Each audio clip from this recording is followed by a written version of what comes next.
اور مجھے نصیحت کر رہے ہیں کہ اس کے بغیر بھی ذکر ہو سکتا ہے. اور میں حیران ہوں کہ یہ بڑے محترم ہے مفتی محمد اشرف القادری، لیکن ان کو کسی نے غلط رستے پہ ڈال دیا، اور وہ مجھے پتہ ہے کہ کیسے کس نے کیا.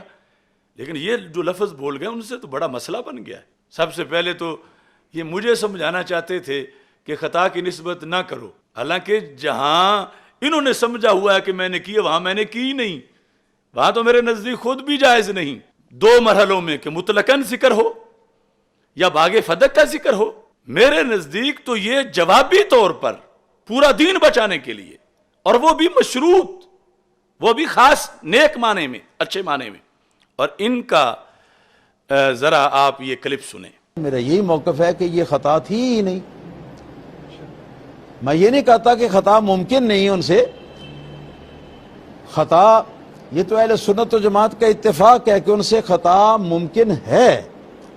خطا ممکن ہے، ہو سکتی ہے خطا ان سے، لیکن اللہ پاک اس کے اوپر اپنی حفاظت کی چادر جو ہے وہ تان کر تو اس خطا سے ان کو صاف کر دیتا ہے. ہاں جی، اس سے رجوع کروا دیتا ان کا. اول تو یہ جو جملہ یہ بول رہے ہیں اسی پر ہی دیکھیں کہ کتنی گالیاں ان کو پڑیں گی. کہ یہاں تو اب ایسے لوگ بھی ہیں سنیوں کے اندر جو شمار ہوتے ہیں، وہ کہتے ہیں سیدہ پاک تو ہیں ہی معصومہ. اور یہ عقیدہ جو بتا رہے ہیں لیکن بات صحیح کر رہے ہیں، لیکن چونکہ میرے والے رستے پہ آئے ہوئے ہیں میرا رد کرنے کے لیے، تو حصہ ان کو بھی اب ملنا شروع ہو جائے گا اس پر کہ خطا ممکن ہے. آگے کیا ہے؟ ہو سکتی ہے خطا ان سے، لیکن اللہ پاک نے اس کے اوپر اپنی حفاظت کی چادر جو ہے وہ تان کر تو اس خطا سے ان کو اللہ تعالیٰ صاف کر دیتا ہے. لیکن اللہ پاک اس کے اوپر اپنی حفاظت کی چادر جو ہے وہ تان کر تو اس خطا سے ان کو صاف کر دیتا ہے. صاف کسے کیا جاتا ہے؟ یعنی صاف کے لفظ میں ایک تقاضا ہے، صاف کے عمل سے پہلے وہ ماننا پڑے گا. معاذ اللہ ثم معاذ اللہ ثم معاذ اللہ. آپ یہ کہتے ہیں میں نے برتن صاف کر دیا ہے، آپ کہتے ہیں میں نے چادر صاف کر دی ہے، قطع نظر سجدہ پاک کے مقام کی علیحدہ ایک مثال کے طور پر لفظ صاف کے لحاظ سے، تو صاف کرنے سے پہلے تو ملوث معاذ اللہ ماننا پڑے گا. تو وہ تب ہوگا جب خطا کا وقوع ہوگا، ورنہ صاف کرنے کی کیا ضرورت ہے؟ تو یہ صاف والا لفظ کیوں بولا؟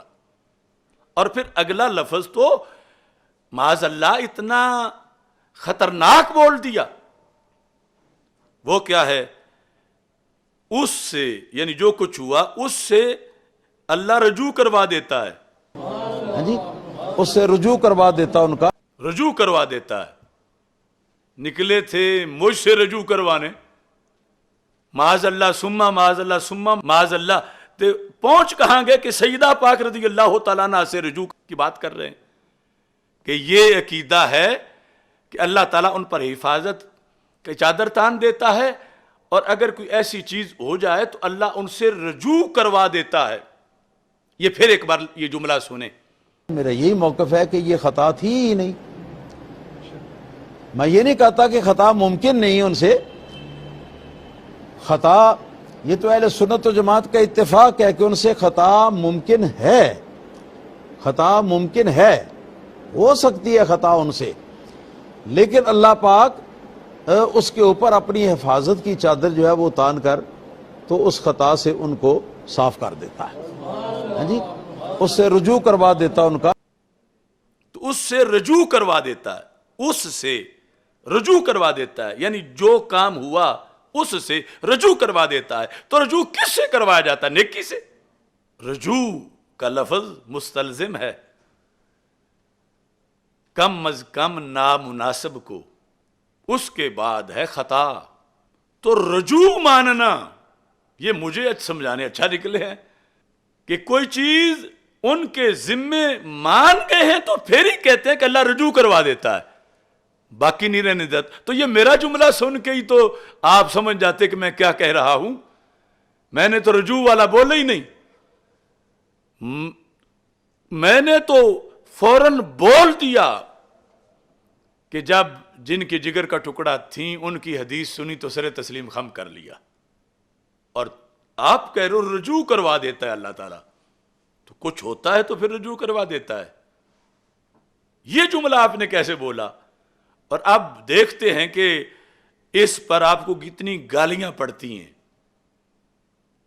رجوع کا لفظ سیدہ طیبہ طاہرہ رضی اللہ تعالی عنہا کے بارے میں بول دیا کہ اللہ نے ان پر حفاظت کی چادر جو تان رکھی ہے، یعنی محفوظ عن الخطا ہے، تو محفوظ عن الخطا کا آپ یہ ترجمہ کر رہے ہیں کہ تو اس خطا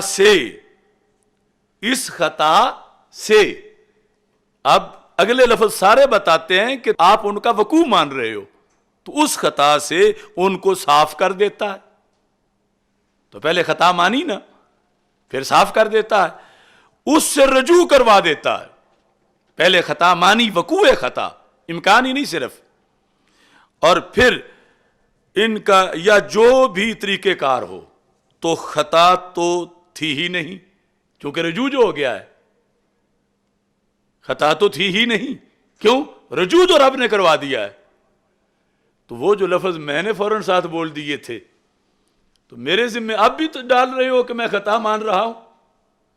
میں نے تو جو مشروط وقت میں یہاں، آپ تو کوئی جواب ہی نہیں دے رہے شیعوں کو، ویسے ہی آپ نے یہاں تک کہہ دیا، تو میں نے تو جوابی طور پر سیدنا مہر علی شاہ صاحب رحمۃ اللہ علیہ کے لفظوں پر بات کرتے ہوئے جوابی طور پر مشروط طریقے سے، خاص معنی میں کہ جس کو صاف کرنے کی ضرورت ہی نہیں، جہاں رجوع کی ضرورت ہی نہیں، وہ چیز مانی تھی، اور وہ بھی یک لمحہ، اور پھر جب سنا تو قبول کر لیا۔ اس واسطے میں کہتا ہوں یہ تیسرے مرحلے میں بھی میں تو وہ بیان کر کے بھی میرا دل اور میری زبان یہی کہہ رہی ہے، بے خطا بے گناہ سیدہ زہرا رضی اللہ تعالی عنہ، اور آپ تو رجوع تک پہنچ گئے کہ اللہ ان سے رجوع کرواتا ہے۔ یا تیسرا کوئی اور طریقہ ہے کہ اللہ اس خطا سے ان کو کیسے صاف کرتا ہے، یہ شہادت گاہ الفت میں قدم رکھنا ہے۔ لوگ آسان سمجھتے ہیں مسلمان ہونا، اس لیے کوئی نہیں نکلا وہ پیر میر علی شاہ صاحب رحمۃ اللہ علیہ کی عبارت کو سمجھانے کے لیے۔ عید و رسالت کا نعرہ دنیا